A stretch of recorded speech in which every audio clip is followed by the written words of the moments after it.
오늘 하나님의 말씀은 누가복음 17장 11절에서 19절 말씀이 되겠습니다.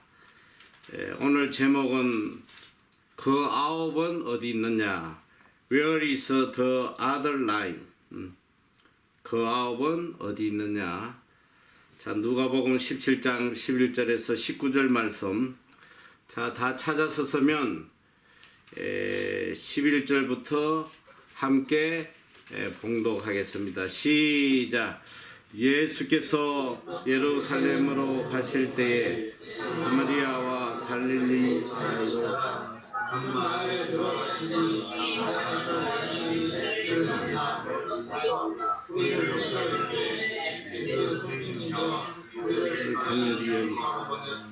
오시고 이르시되 사람들에게 너희 몸을 보리라 하셨더니 그들이 가다가 그 받으시라. 그 중에 한 사람이 그들로 하나님의 영광을 보라. 그들과 말하여 그리와 그 사마리아 사람들아 예수께서 가까이 이르시되 열 사람이 다 깨끗함을 받지 아니하느냐. 그 아홉은 어디 있느냐. 이가 이배에 하나님의 영광을 보라.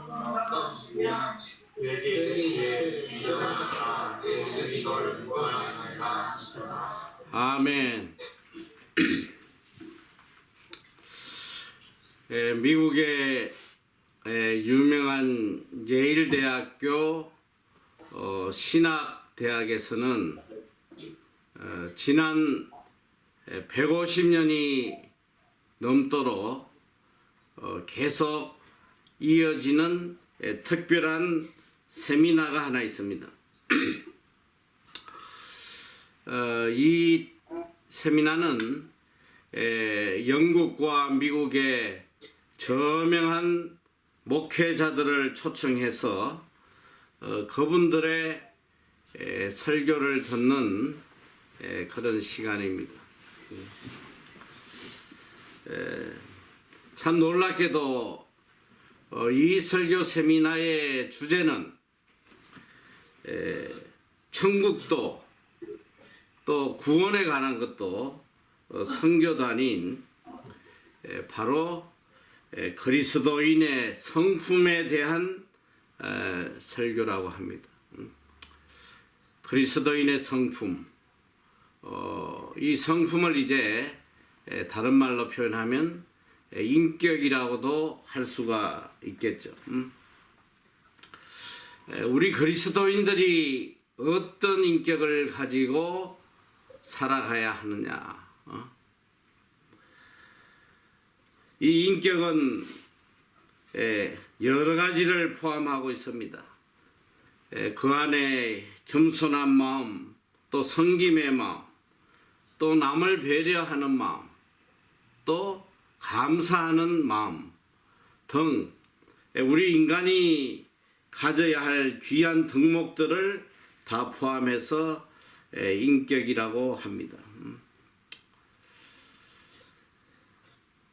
참 기본적이고도 중요한 사실인데 우리는 이것을 때때로 망각하고 신앙생활을 하고 있습니다. 평생을 살아오면서 보니까 참 이 성품이 얼마나 중요한 것인지, 이 인격이 얼마나 중요한 것인지를 또 깨닫게 되고 또 마음에 큰 평생의 짐이 돼요. 어떻게 하면 온전한 인격을 가지고 살아가나. 인격이 우선되지 않으면 아무리 신앙이 돈독하다고 해도 이것은 올바른 신앙인이 될 수가 없습니다. 신앙은 반드시 온전한 인격 위에 세워져야 합니다. 세상 사람보다 못한 인격을 가지고 어떻게 세상 사람들에게 복음을 전하고 살겠습니까? 놀랍게도 성경은 우리에게 끝없이 하나님과의 관계 이전에 인간 관계를 온전히 가지도록 계속 가르치고 계십니다. 인격이 좋고 나쁨을 무엇으로 판단하겠습니까? 우리 인간적인 측면에서 보면 이 인격은 도덕성과 굉장히 깊은 연관이 있어요. 적어도 세상의 규범에서 또 인간의 상식에서 옳다고 인정하는 행위가 이게 성품입니다. 이걸 좀 한마디로 뭉쳐서 이야기하면 아마도 이 성품, 인격이라는 것은 남을 배려해주는 마음이 아닌가 생각이 듭니다. 그래서 성경은 이것을 정의라고도 표현을 해요. justice. 구약에서 끝없이 선지자들이 외치는 것이 뭐냐면 바로 정의와 공의에 대한 말씀이에요. 그래서 유알톤은 왜 화면이 안 뜨네? 유알톤 뜬 거야? 네. 그래. 자, 내가 이래도 다 쳐다보고 있어. 유알톤 한번 손 들어봐. 유알톤. 뉴. 여기가 뉴야. 뉴야. 근데 왜 유알톤으로 뜨지? 뉴알톤. 그렇구나. 자, 밑에 안 떠서 내가 확인을 하는 거야. 자, 그래서 이 구약에는 특별히 이스라엘 민족이 이 멸망하게 된 원인을 정의와 공의가 없어서 멸망했다. 자, 우리가 이 공의는 다른 말로 하면 하나님을 향한 의를 이루어가는 것을 공의라고 합니다. 이 justice, 이 정의는 바로 우리가 인간을 향해서 어떤 의를 이루어 나가느냐 이걸 말씀하고 계세요. 이 둘은 절대로 분리할 수 없고 항상 같이 가야 되는 것입니다. 이것이 바로 하나님을 향한 사랑이고 인간을 향한 사랑이에요. 우리가 지금 산상수훈을 배우고 있습니다마는 이 산상수훈에는 두 가지 강령이 있어요. 산상수훈을 대표하는 두 가지 강령. 첫째가 뭐냐면 놀랍게도 마태복음 7장 12절 말씀이에요. 그러므로 무엇이든지 남에게 대접을 받고자 하는 대로 너희도 남을 대접해라. 이것이 율법이요 선지자니라. 이 놀라운 말씀이죠. 이 한 말씀이 성경 전체라는 거예요. 성경은 이걸 가르치고 있다는 것이. 무엇이든지 남에게 대접을 받고자 하는 대로 너희도 남을 대접해라. 성경은 이 인격을 가르치고 있습니다. 온전한 인격.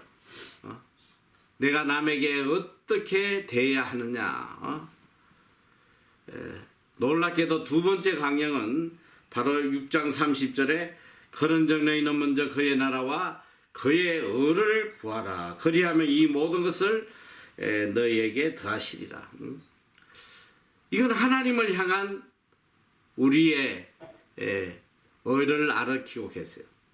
그런데 참 놀랍게도 첫째 되는 강령은 인간을 향한 우리의 의로움, 그 다음에 하나님을 향한 의로움을 가르치고 있습니다. 인격 없는 믿음, 인격 없는 신앙이라는 것은 사실 많은 사람들에게 상처를 주고 복음을 우리가 전할 수 없게 되는 것입니다. 인간의 기본적인 도리를 못하는데 무슨 올바른 신앙생활을 할 수 있겠습니까? 세상에 빛이 되라는 것도 결국은 올바른 인격을 가지고 올바른 성품을 가지고 착한 행실을 이웃에게 해라. 이걸 가르치고 있는 것이거든요. 오늘 우리가 이 인격자인 것처럼 보일 수는 있지만 사실 내면에 들어가 보면 전혀 인격적이지 못한 사람들이 참 많아요. 겉으로 보면 참 예의도 바르고 겸손하고 또 남을 배려하고 하는 것 같지만 깊은 내면에 들어가 보면 거짓 인격을 가진 이 거짓 성품을 가진 사람들이 굉장히 많다는 거예요. 오늘 그래서 주님께서는 우리에게 너희가 신앙인이 되기 전에 먼저 올바른 성품을 가진 자가 되라. 이걸 가르치고 계세요. 이건 정말 너무너무 중요한 메시지입니다. 오늘 성경에 보면 10명의 문둥병자를 고쳐주시는 이야기가 나와요. 예수님께서 예루살렘으로 가실 때에 이 사마리아와 갈릴리 사이 어느 한 마을을 지나가게 됩니다. 그런데 어느 촌에 들어갔더니 10명의 문둥병자가 예수님을 보고 멀리서 소리를 높여, 그러니까 이 목청을 다해서 소리 질러서 예수 선생님이여 우리를 긍휼히 여기소서, 이렇게 부르짖는 소리가 기록이 되어 있습니다. 여러분, 이 문둥병이라는 것은 적어도 예수님 시대에는 최고의 저주의 병이었습니다. 불치의 병이고, 그리고 이 문둥병은 일종의 전염이 되는지 뭐 저는 의학적으로는 잘 모르지만 적어도 문둥병자들은 일반 사람들과 함께 살게 하지를 않았어요. 마을에서 쫓아내고 문둥병자들끼리만 동굴에 모여서 지나가는 사람들이 혹은 가족들이 갖다 놓는 음식을 먹고 연명을 합니다. 이 문둥병은 이제 나병이라고도 하는데 특징이 뭐냐면 살이 썩어져서 떨어져 나가요. 살이 썩어져서 떨어져 나갑니다. 손발이 떨어지고 코가 떨어지고 눈이 빠지고 마지막에 비참하게 그렇게 죽어가는 병이 문둥병입니다. 그래서 저주의 병이라고도 이야기합니다. 이 병에 걸렸다는 것은 인생이 끝났다는 거예요. 가족으로부터도 버림받고 사회에서도 버림받고 인간 취급도 받지 못하는 그 비참함이라는 것은 우리가 가히 상상할 수도 없는 것이죠. 저도 한번 이 나환자들이 사는 마을에 가본 적이 있습니다. 여수에서 배를 타고 가면 요즘 뭐 다리가 생겼다고 하는데 소록도라는 마을이 있어요. 거기는 우리 문둥병 환자들만 사는 마을입니다. 저도 그곳을 한 방문하고 굉장히 큰 충격을 받았는데 어쨌든 이 문둥병자들은 사람이 있는 근처에 오면 안 되게 법으로 되어 있습니다. 그래서 옷을 찢고 머리를 풀고 윗 입술을 가리우고 사람이 가까이 오면 소리 질러서 부정하다 부정하다 이렇게 외쳐대야 합니다. 오늘 본문에 보면 이 예수님께서 이 마을을 지나가실 때에 이들이 가까이 오질 못하고 멀리 서서 이 가까이 오면 안 되기 때문에 멀리 서서 목청을 다해서 소리 지릅니다. 예수 선생이여 우리를 긍휼히 여기소서.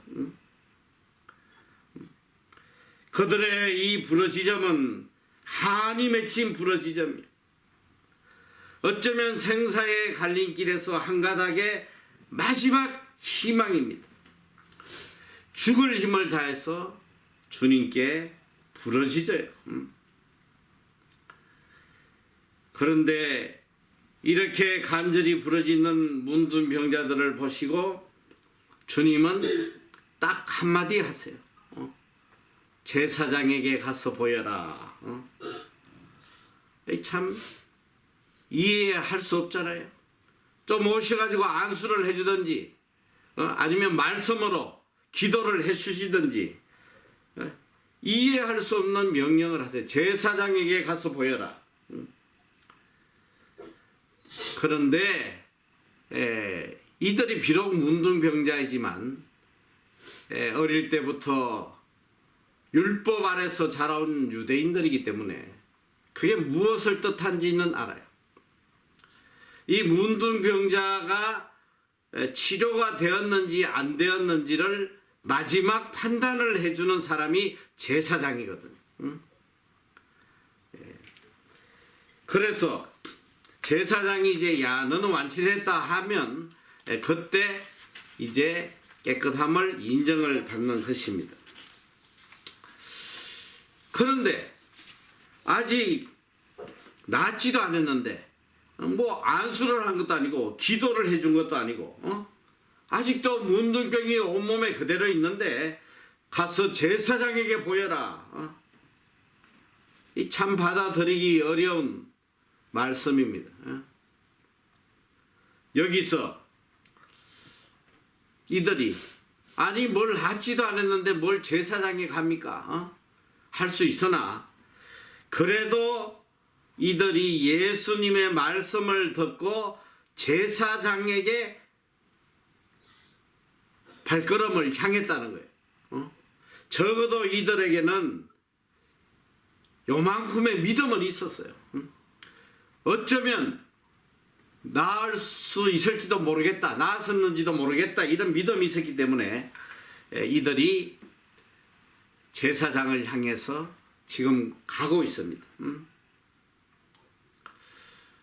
그런데 놀라운 일은 가는 길에 이들이 깨끗이 나은 것을 보게 돼요. 그 피부가 깨끗하게 원래대로 치료받은 것을 보게 됩니다. 이게 얼마나 충격적인 일이에요. 여러분이 상상할 수 있겠어요? 이 세상에 이보다 더 큰 기쁨과 감격이 어디 있겠냐 이 소리. 죽었던 사람이 살아난 거나 마찬가지예요.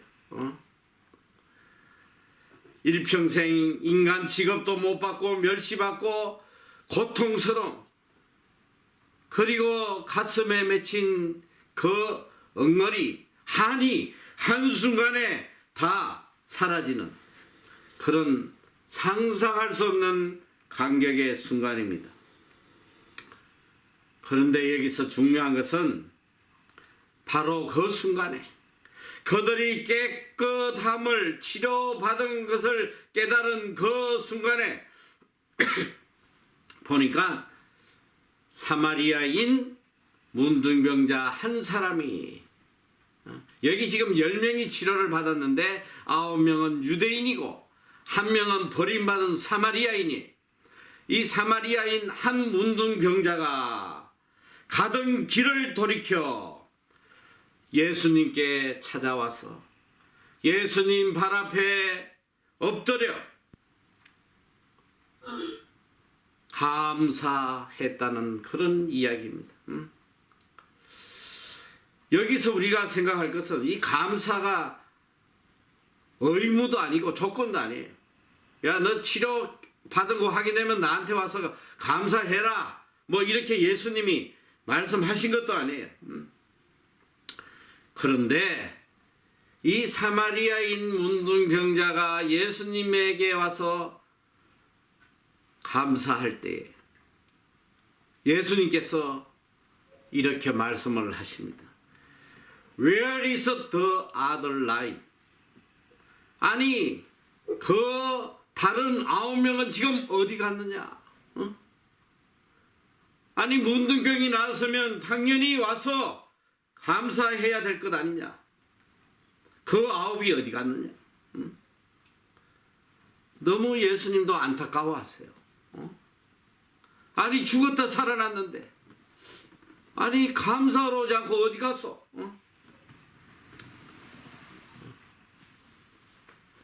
제가 예수님 같으면 그 자리에서 다시 딱 한마디 할 거예요.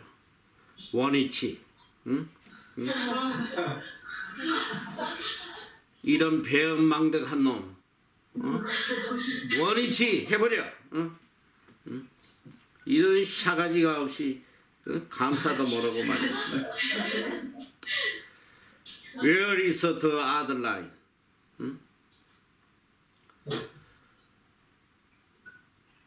이 은혜를 모르는 사람들, 주님은 슬픈 마음을 가지고 말씀을 하세요. 10사람이 분명히 동일한 은혜를 입고 고침을 받았으나 한 명만 그 은혜를 깨닫고 감사했다는 거예요. 15절에 보니까 그 중에 하나가 자기의 낳은 것을 보고 큰 소리로 하나님께 영광을 돌리며 돌아와 예수의 발날에 엎드려 감사하니 저는 사마리아인이다. 예수께서 대답하여 가라사대 10사람이 다 깨끗함을 받지 아니하였느냐? 그 9은 어디 있느냐?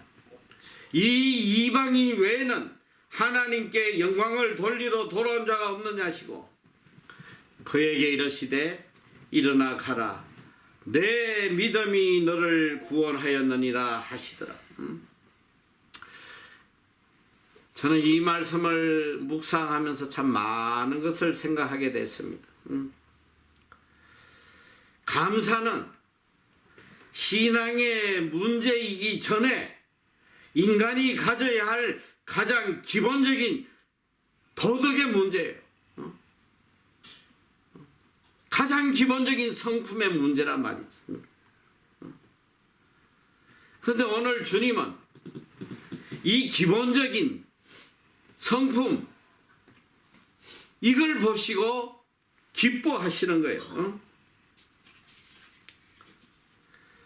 다른 말로 이야기하면 모든 인격은 이 감사로부터 시작이 되는 거예요. 모든 인품도 모든 도덕도 인격도 이 감사하는 마음으로부터 성숙되어 가는 것이지. 가장 기본이 되는 감사의 마음이 없다는 것은 이것은 신앙인으로서도 소망이 없는 것입니다. 삶 속에 감사가 없는 인간이 어떻게 올바른 인격을 가지고 어떻게 올바른 신앙인으로 성장할 수가 있겠어요?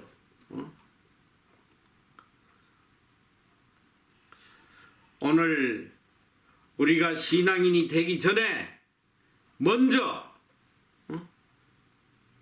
인간이 되라는 거예요. 인간이 갖추어야 될 justice, 정의, 가장 기본적인 이 성품부터 갖추라는 말씀입니다. 감사의 삶 속에 올바른 인간관계와 사랑이 성숙되어 가는 거예요. 감사가 없는 인간들과 어떻게 올바른 인간관계가 맺어질 수 있겠어요? 한 발짝도 그 어떤 인간관계도 형성될 수가 없습니다. 저도 평생 살아오면서 깨닫는 거예요. 은혜를 베풀어 줬는데 그 은혜에 대한 아무런 감사가 없으면 별로 상종하고 싶지가 않다 이 소리야. 인간들이 보니까 참 한결같아요. 뭐 저도 예외는 아닙니다만은 우리나라 속담에 은혜는 물에 새기고 원하는 가슴에 새긴다는 게 있어. 아무리 많은 은혜를 베풀어줘도 그 은혜는 감사로 받아들이지 않아요. 그런데 나에게 조금만 섭섭하면 평생 그걸 그냥 이를 갈고 말이지. 왼수로 생각하고 사는 게 이게 오늘 인간들의 모습이거든. 감사하는 마음. 이것은 모든 관계 속의 기초가 되는 거예요.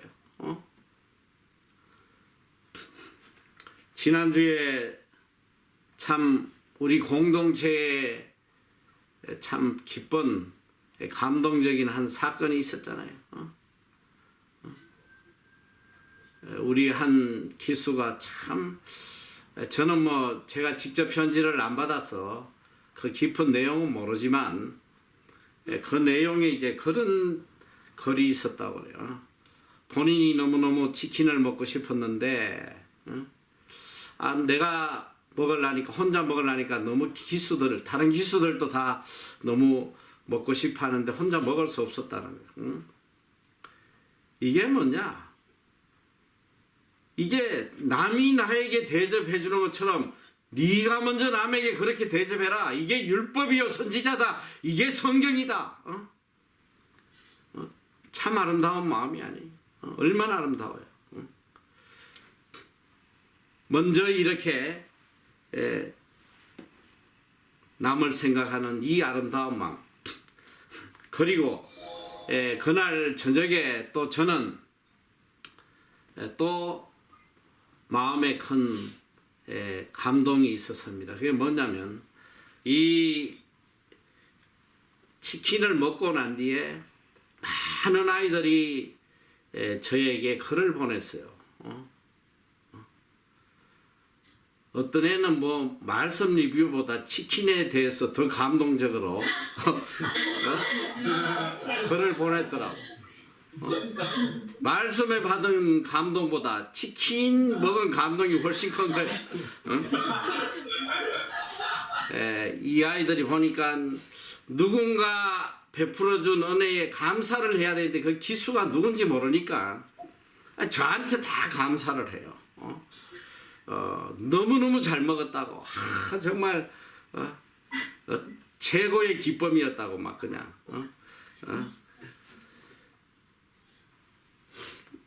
그러면서 이제 이렇게 해요. 참 누군지 모르지만은 그 기수 덕에 참 잘 먹고 거기에 이제 목사님도 혹시나 부족할까봐 더 많이 돈을 보태서 우리로 배불리게 먹게 해줘서 너무 감사하다. 또 어떤 아이는 이거 참 내가 했었어야 되는데 내가 하지 못한 게 참 마음이 아프다. 뭐 그거는 앞으로 하면 돼, 괜찮아. 그런데 문제는 이 감사를 우리 기수들이 다 했다면 얼마나 좋겠어. 그런데 치킨만 먹고 입 싹 닦은 애들도 물론 있단 말이야. 이게 참 안타깝잖아요. 여러분 잘 알아야 돼요. 오늘 하나님을 향한 신앙이 어디서부터 출발하느냐? 하나님의 은혜에 대한 감사로부터 신앙이 출발하는 거예요. 신앙의 출발점은 감사로부터 시작한단 말이에요.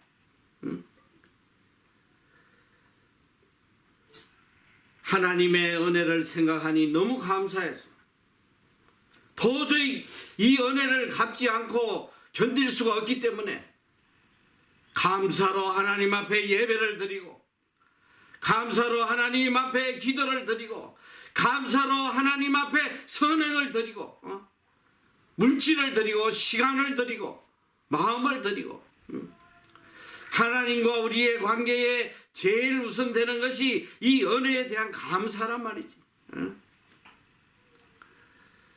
감사 없는 예배, 감사 없는 기도, 감사 없는 선행, 이건 모두 다 거짓된 것입니다. 진정한 신앙인은 어떤 환경 속에서도 하나님께 감사할 수 있는 이 사람이 진정한 신앙이니. 여기서 참 놀라운 건 주님께서는 이 감사하는 사마리아인 문둥병자에게 이렇게 말씀을 하세요. 일어나 가라. 너의 믿음이 너를 구원하였느니라. 이 엄청난 축복이 그에게 주어집니다. 도대체 여기서 믿음이 뭐예요? 이 사마리아인 문둥병자가 뭐 기도를 많이 했다는 것도 아니고 뭐 성경에 대해서 많이 알고 있다는 것도 아니고 이 사람이 뭐 남을 위해서 섬기고 헌신했다는 것도 아니에요. 예수님은 네 믿음이 너를 구원했다는 거야. 이 믿음이 뭐예요? 감사하는 마음이에요. 은혜에 대한 감사의 마음. 주님은 이 감사하는 마음을 믿음이라고 하시고 이 믿음이 너를 구원할 만큼 큰 것이다 칭찬하세요.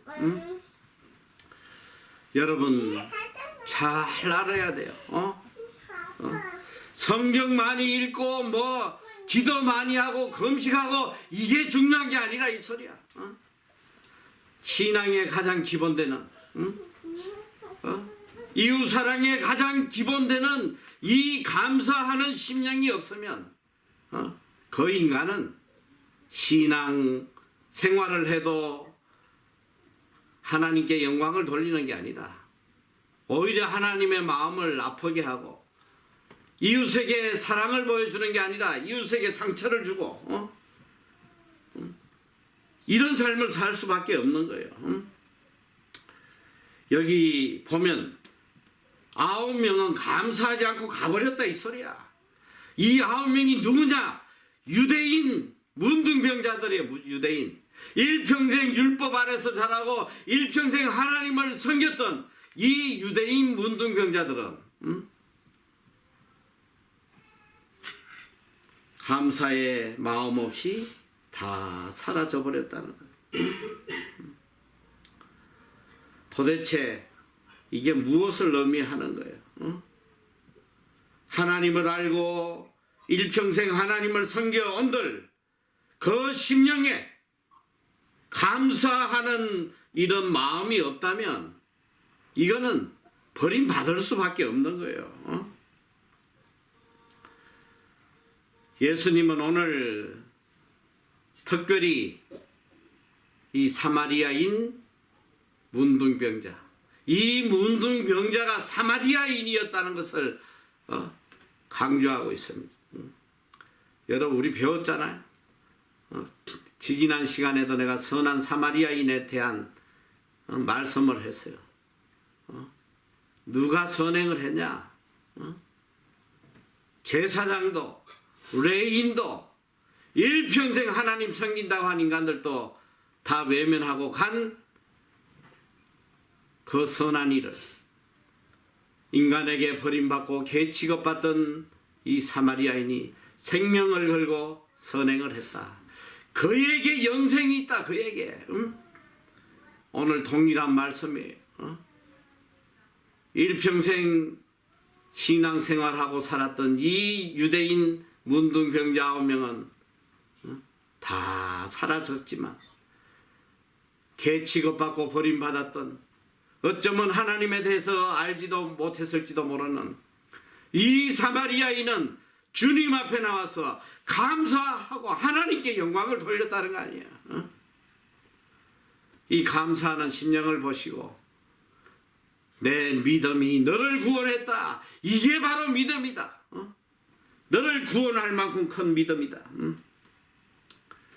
그냥 입만 살아가지고 옛날 하나님께 감사한다고 외치면서 정작 눈앞에 있는 인간에게는 아무리 은혜를 입어도 감사하지 못하는 이런 이중적인 인간들. 오늘 이게 그리스도인의 모습이란 말이지.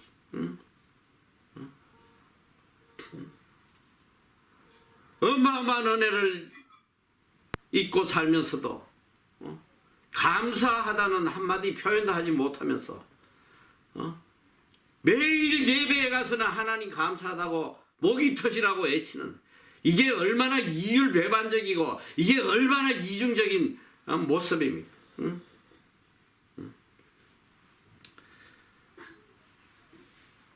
보이는 인간에게 감사할 줄 모르는 그 심령이 어떻게 보이지 않는 하나님에게 진정한 감사를 할 수 있겠어요?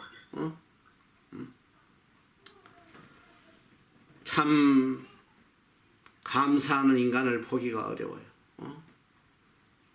정말 어려워. 저는 지금까지 참 살아오면서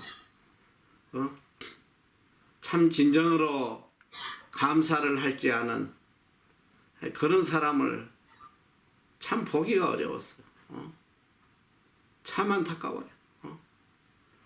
저런 심령으로 어떻게 하나님께 복을 받고 살겠나? 오늘 예수님도 말씀하시잖아요.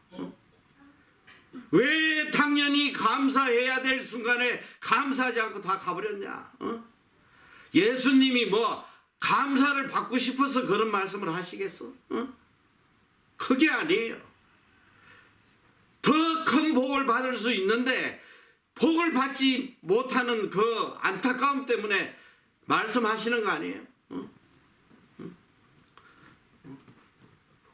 저도 제 개인적인 마음이 항상 똑같아. 내가 무슨 누가 나에게 감사하고 그게 아니에요.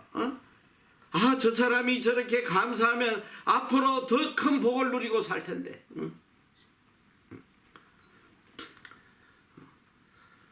제가 지난주에도 이 치킨을 먹고 막 너무너무 감동적인 글을 보낸 애들을 보면서 그런 생각이 들어서 특별히 너무 이렇게 감동이 오는 애들에게는 내가 야, 얘들만 몰래 따로 불러서 한 번 더 사줄까? 아, 이런 마음이 자꾸 드는데 야, 아니다. 그래도 들키면 또 다른 애들이 상처받아. 안 돼. 왜? 하물며 나도 이 불완전한 인간이지만 마음을 다해서 이렇게 감사를 하니까 뭔가 더 자꾸 주고 싶단 말이지. 하나님은 어떻게 했어요? 예수님이 어떻게 했어요? 이 10명의 문둥병자가 그 은혜를 깨닫고 와서 감사한다면 더 큰 은혜를 부어주시려고 하는데 이게 안 되니까 안타까워 하시는 거란 말이에요.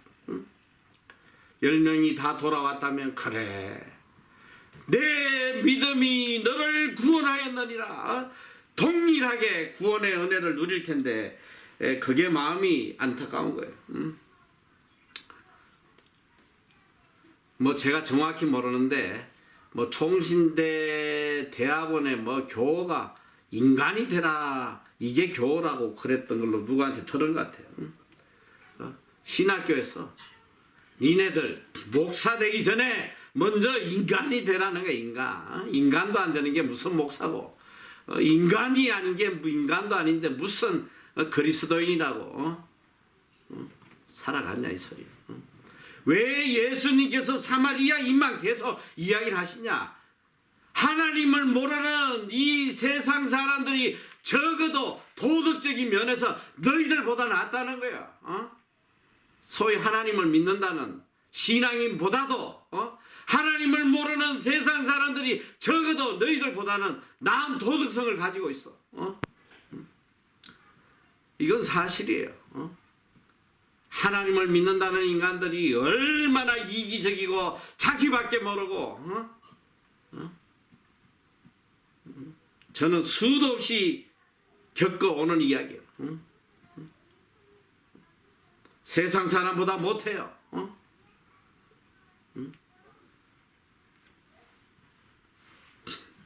세상에는 네 종류의 사람이 있습니다.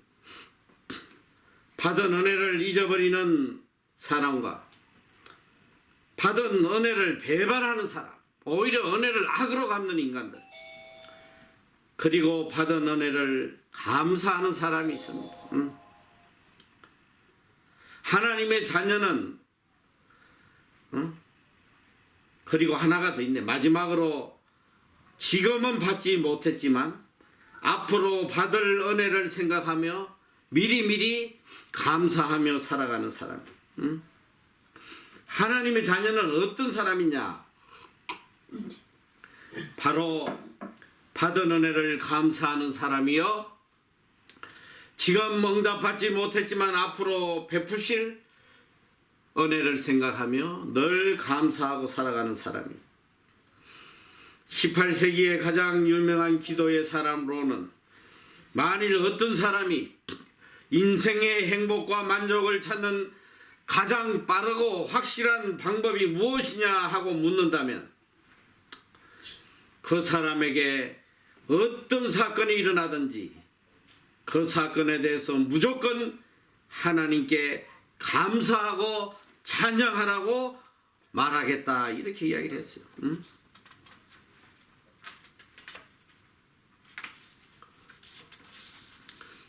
축복은 감사할 때까지 축복이 아니라는 말이 있습니다.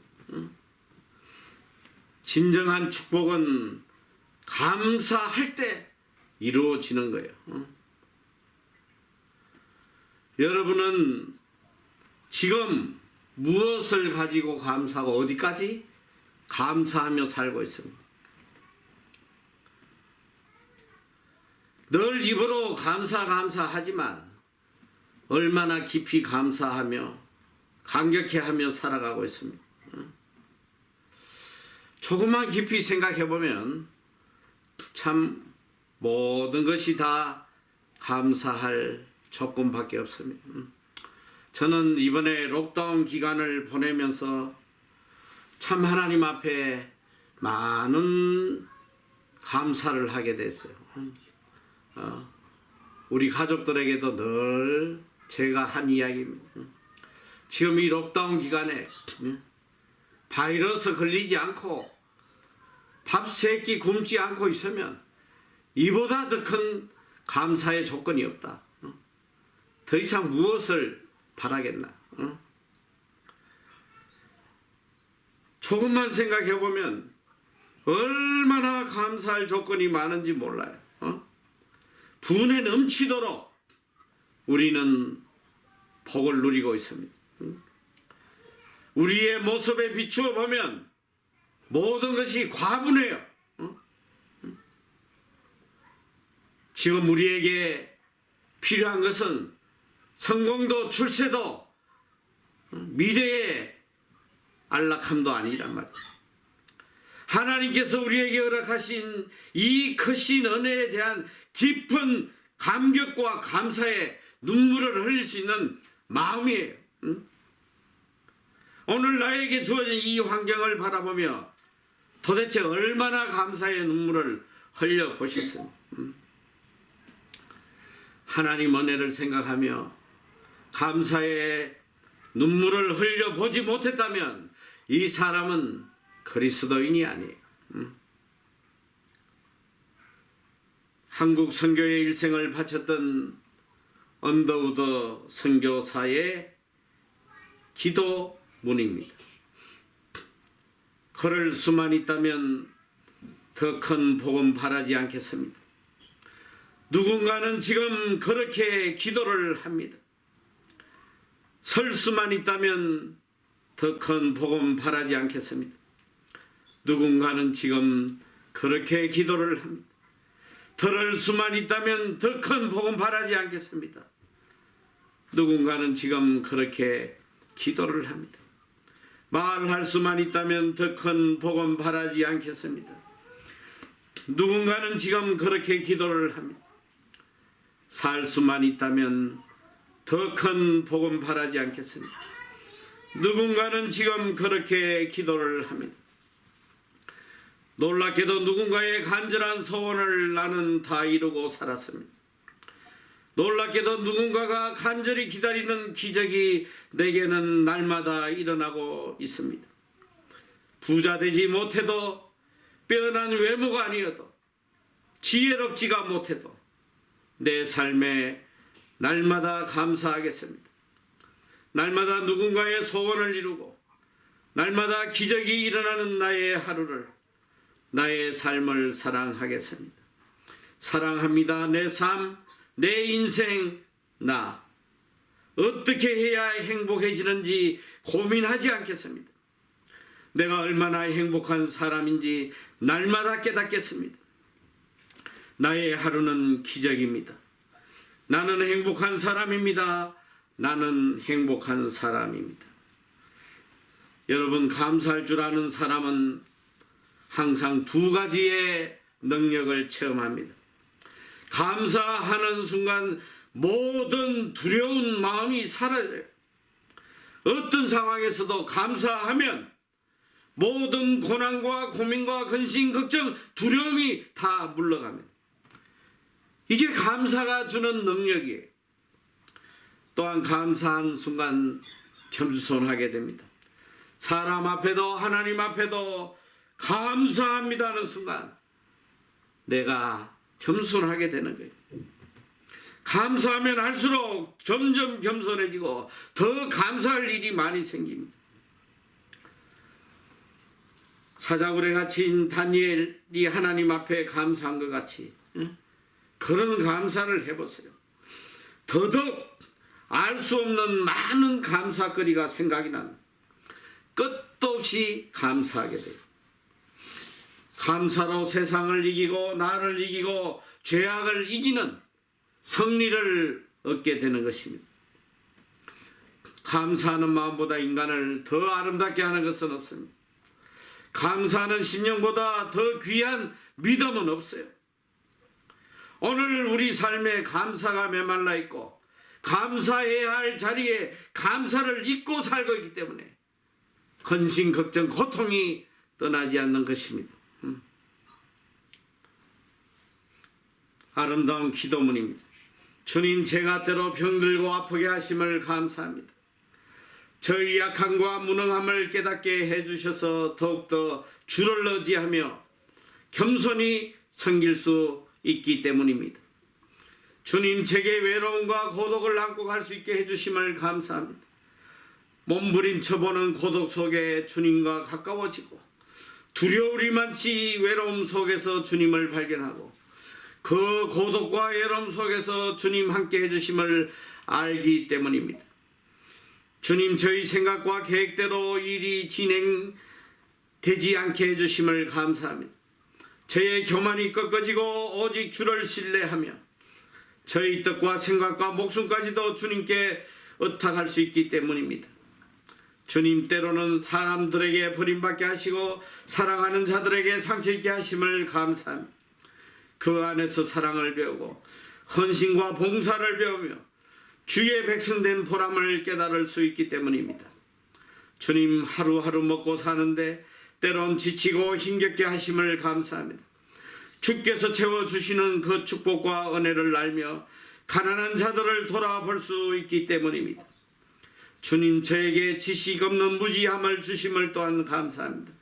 지식 없음과 무지함을 통해서 더욱더 하나님을 원하며 달려갈 때 더욱 귀한 지혜 주시고 영혼에 접근할 수 있는 삶의 은총을 허락해 주시기 때문입니다. 주님, 항상 감사를 느끼며 감사할 수 있는 마음 주심을 감사합니다.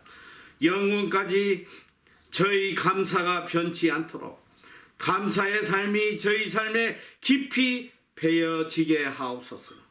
배어지게 하옵소서. 여러분, 잘되고 평안한 데서 감사가 나오는 줄 알지만 실제로 그렇지 않아요. 오히려 가장 어려운 형편에서 절박한 상황에서 감사가 쏟아져 나옵니다. 건강할 때는 감사를 알지 못해요. 그러나 병들어 죽어갈 때에 건강이 얼마나 감사라는 걸 그때 깨닫게 된단 말이지. 성공할 때는 모든 것이 평탄할 때는 감사할지 몰라요. 실패하고 저절한 상황에 떨어져야지 비로소 평안이 형통함이 얼마나 감사한지 깨닫게 된단 말이에요. 깨달음 없이는 감사가 없어요.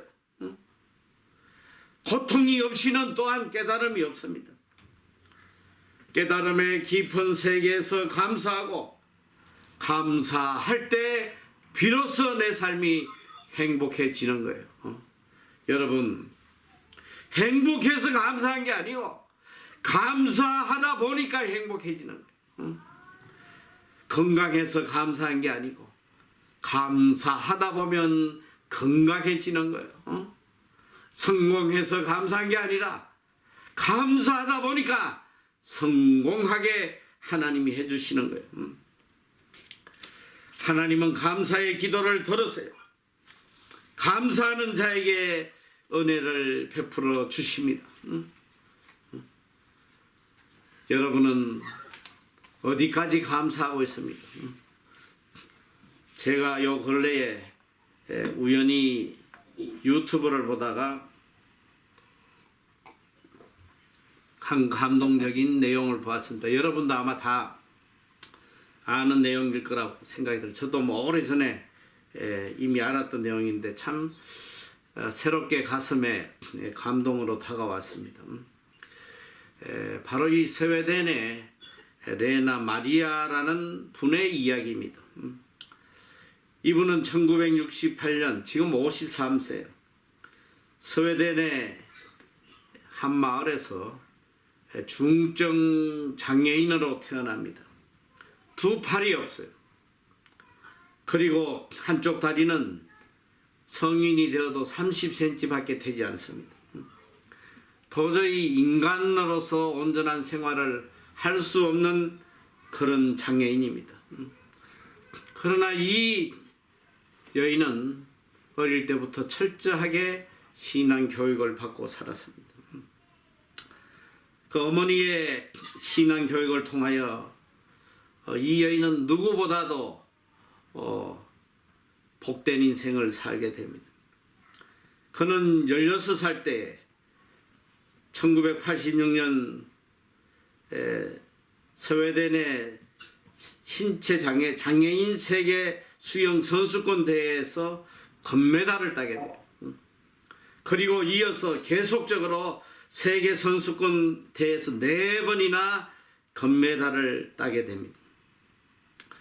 그리고 명문 스톡홀름 대학에서 음악을 공부를 해서 지금은 성가 가수로 가스펠 싱어로 전 세계를 다니며 복음을 증거하고 있습니다. 그의 자서전 발로선 내 인생의 악보는 전 세계인들에게 큰 감동을 주었습니다. 그리고 한 10여 년 전에 한국의 열린 음악회에 나와서 이 장애인을 위한 음악의 밤에 출연해서 많은 사람에게 감동을 주었는데 그때 이분이 이 말한 내용입니다. 저는 제 삶이 주는 모든 것에 감사하는 마음으로 노래를 부릅니다. 세상의 모든 사람들은 고귀합니다. 하나님께서는 개개인의 우리들을 특별한 목적과 남다른 이유에 따라 창조하셨습니다. 우리들 모두는 서로 다릅니다. 아마도 우리 인생은 어떤 때는 부족하게 살 때가 있고 어떤 때는 아무것도 없이 지내기도 합니다. 저는 두 팔이 없습니다. 그러나 노래를 잘하는 목소리를 주셨습니다. 당신이 돈이 없다는 것, 배운 게 없다는 것, 또 온전한 신체를 지니지 않았다는 것은 중요하지 않습니다. 당신은 당신 나름대로 주변 사람들에게 무엇인가 중요한 것을 가졌습니다. 우리 모두는 각기 동등한 가치와 삶의 의미를 가지고 있으며 소중한 존재인 것입니다. 저는 즐거움과 삶에 대한 힘, 그리고 하나님에 대한 사랑을 노래할 수 있다는 것이 매우 소중합니다. 이제 우리들에 대한 하나님의 은총과 사랑을 노래하고 싶습니다. 아마도 이 노래는 세계에서 가장 유명한 노래 중 하나일 것입니다. 그리고 그는 어메이징 그레이스를 불렀습니다. 나 같은 죄인 살리신 그 은혜 놀라와 잃었던 생명 찾았고 광명을 얻었다. 큰 죄악에서 건지신 주원의 고마워. 나 처음 믿은 그 시간 귀하고 귀하다. 이제 끝내가 산 것도 주님의 은혜라. 나는 장차 본향에 인도해 나를 장차 본향에 인도해 주시라. 거기서 우리 영원히 주님의 은혜로 해처럼 밝게 살면서 주 찬양하리라. 그는 찬양을 마치고 이어서 이야기합니다. 멀쩡한 신체를 가지고도 그 꿈을 위해 도전할 줄 모르는 것이 바로 장애인입니다. 어떤 어려움이 있더라도 한계를 극복하기 위해 도전하는 순간 당신은 이미 승리자입니다. 아마도 만약 제가 팔과 다리가 있고 평범했다면 아시아에서 그렇게 관심받지 못했을지도 모릅니다. 저는 종종 제가 장애인 것을 감사합니다. 만약 제 인생과 노래에서 제가 표현하는 것들이 다른 사람들에게 용기를 북돋아 줄 수 있다면 저는 인생의 목표를 달성한 것이라고 생각합니다. 나는 양팔이었고 똑바로 걸을 수도 없습니다. 하지만 나는 한 발로 그림을 그리고 피아노를 칩니다. 또 나는 수영 선수였고 올림픽에서 우승한 금메달리스트입니다. 여러분은 여러분이 처한 상황에서 어떤 일을 해낼 수 있습니까? 여러분이 간절히 원하고 노력한다면 무엇이든지 이룰 수 있습니다. 가슴 속의 꿈을 이제 현실로 만들어 보십시오. 여러분, 오늘 여러분은 어디까지 얼마만큼 하나님의 은혜에 감사하고 있습니까? 오늘 이 열 문둥병자의 모습은 바로 우리의 모습이에요. 혹시라도 오늘 이 열 문둥병자의 모습을 보면서 이런 마음을 가진 사람도 있을 것 같아요. 아니, 어떻게 문둥병을 고쳐줬는데 감사도 안 하고 갈 수가 있지? 어떻게 저는 변망득한 인간이 있어? 그렇게 생각할 수도 있습니다. 자, 여러분, 문둥병 걸렸다가 나은 사람이 더 감사합니까? 문둥병 안 걸린 우리가 더 감사합니까? 문둥병 안 걸린 게 더 감사하지 않겠어요? 적어도 우리가 문둥병이 안 걸렸다면 이 문둥병 걸렸던 사마리아인은 예수님 앞에 엎드려 눈물로 감사했어요. 그리고 하나님께 크게 영광을 돌렸다고 기록하고 있어요. 오늘 우리가 어떻게 살아야 하겠어요? 오늘 나에게 주신 이 모든 환경에 대해서 크게 하나님께 영광 돌리고 눈물로 주님께 감사해야 되지 않겠어요?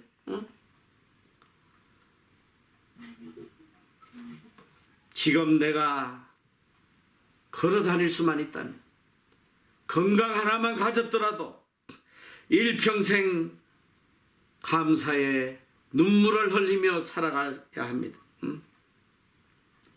왜 감사해야 되느냐? 감사할 때에 내 믿음이 너를 구원했다. 또 한 번의 놀라운 축복을 하나님께서 주시기 때문에 그래. 오늘 이 시간 하나님께 감사해 보세요. 하나님께 진정으로 눈물로 한번 감사를 해보라고. 여러분 삶에 얼마나 더 큰 구원의 은총이, 얼마나 더 큰 하나님의 축복이 여러분 삶에 임할지 조용히 진실된 마음으로 감사하는 여러분이 되시기를 축원합니다. 자, 기도하겠습니다.